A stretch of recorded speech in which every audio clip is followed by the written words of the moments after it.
Добрый день, вы смотрите передачу «Акцент», в студии Розалия Борисова. И сегодня у нас в гостях заместитель министра образования и науки Республики Юрий Иванович Семенов. Юрий Иванович, добрый день. Добрый день.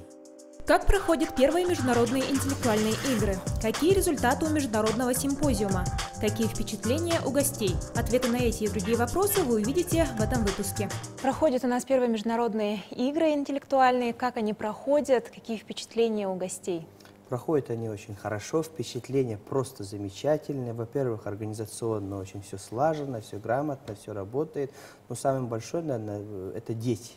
Там, где дети, там всегда улыбки, чисто, добротно, и поэтому очень здорово. Тем более мы даже такого не ожидали, что наши дети прям так будут хорошо общаться на английском языке со всеми.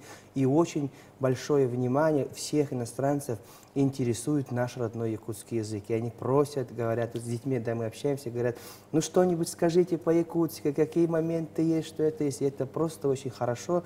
И мы вот среди наших материалов очень хорошо для гостей иностранных, российских подготовили учебники по русскому языку, по якутской литературе, других направлений, а также задачники нашего народного учителя Михаила Андреевича Алексеева и его коллеги, не менее выдающегося математика, учителя Верхневилюйской школы, это Семенова Александра Ивановича. Мы каждому участнику Международной олимпиады Туймады задачи по физике и математике мы подарим. Таким образом, мы пропагандируем родные языки нашей республики, культуру мы им показали многим, в том числе на театрализованном открытии вы это могли видеть, и телезрители, и все наши гости, они были просто в восторге от открытия, несмотря на жару, какой у нас есть, и природа их, конечно, удивляет, зимой это очень холодно, летом такая жара, но они почувствовали весь резко континентальный климат.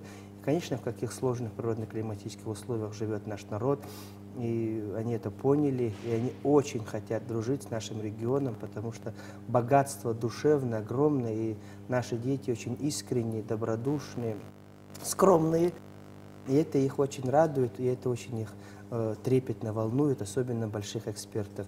Мы сегодня посчитали, что со всеми экспертами, участниками 40 иностранных государств. Очень масштабное мероприятие, поэтому мы завтра ожидаем представителей Министерства образования Российской Федерации, который примет участие в международных интеллектуальных играх. Их очень заинтересовало. Сейчас идет просто коллегия Министерства просвещения Российской Федерации.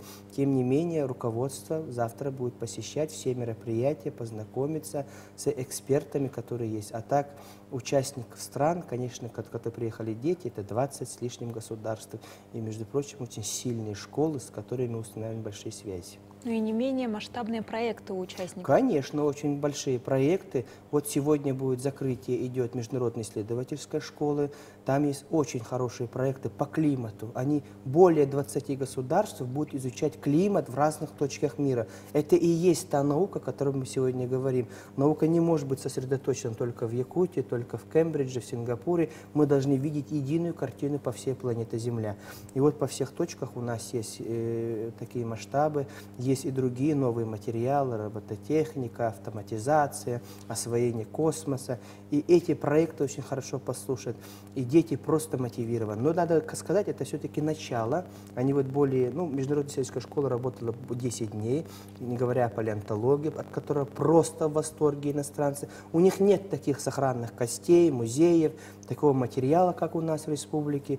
И мы думаем, что тот проект, о котором сегодня Министерство образования и науки и личный министр Владимир Анатольевич говорит, создание Всемирного центра Мамонта, он будет очень востребован во всем мире, потому что такого палеонтологического материала нигде в мире нет, с такими сохранностями, как у нас в республике. Мы должны каждый преимущества, которые у нас есть, так хорошо использовать для привлечения иностранных инвестиций, в том числе для развития науки и техники в нашей республике, которая бы послужила для в целом качества жизни нашего населения. Прошел международный симпозиум, каковы его результаты? Международный симпозиум научного образования для учителей, педагогов и воспитателей детских садов до сих пор идет. Да, завершились большие пленарные сессии, панельные дискуссии, где мы выслушали более 20 докладов содержательных о международных системах, о как организованы школы в Иране, одни из лучших школ мира по STEM-образованию, то есть инженерно-техническому образованию. Мы послушали, как в Канаде работают системы одаренными детьми. Рене Барлоу рассказал,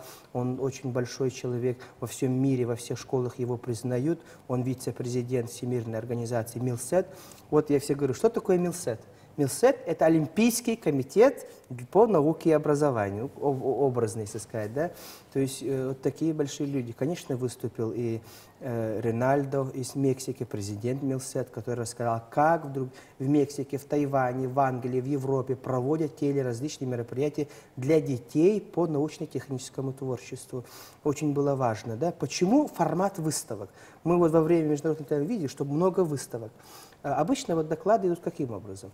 Все собираются, дают человеку 5-7 минут, и он выступает. Он не может все дорассказать, мы не можем все ему сказать, потому что ребенку уже нельзя прям так взять. Вот у тебя здесь ошибка, там ошибка, у него очень тонкая натура. А вот выставка, формат, когда эксперт и ребенок один на один вот так разговаривают, и причем не один раз, а на протяжении 2-3 дней может подойти большое количество экспертов, мы ему говорим, вот здесь ты молодец, вот это ты хорошо, а вот это доработай, вот это сделай, это невозможно каждому сказать. И ребенок уже не 1, 2, 3 раза выступая, он уже вырабатывает, у него исчезает боязнь и так далее. Ну и самое главное, дети могут увидеть друг друга, что самое хорошее. Вчера выставка в Триумфе прошла с таким огромным успехом, что и учителя, более 2000 человек посетили, и начальники управления образования, и учителя, и воспитатели детских садов увидели, какие работы есть.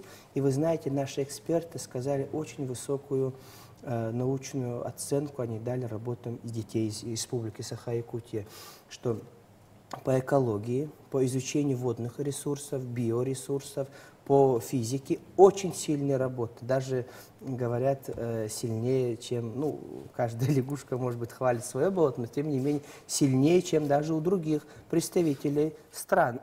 Надо это подтвердить, потому что система «Шаг в будущее» у нас работает уже более 25 лет в Республике Саха-Якутия. И у некоторых детей уже есть опыт участия в международном? Конечно. Вот Малая академия наук с 2014 года, когда еще директором был Владимир Анатольевич, мы очень большой акцент сделали на то, чтобы наши дети выступали на больших международных научных мероприятиях.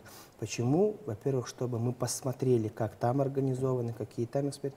Не было ни одного ученика, который бы не приехал с медалью. Большинство из них, 76% мы считали, это золотой медали. Что касается научно-исследовательской деятельности, наши ребята, наши учителя, наши ученые очень хорошо работают. Так что мы будем еще это развивать, чтобы были лаборатории, в каждых школах появлялись инженерные, технические, биологические, химические лаборатории. Это очень важно для нас.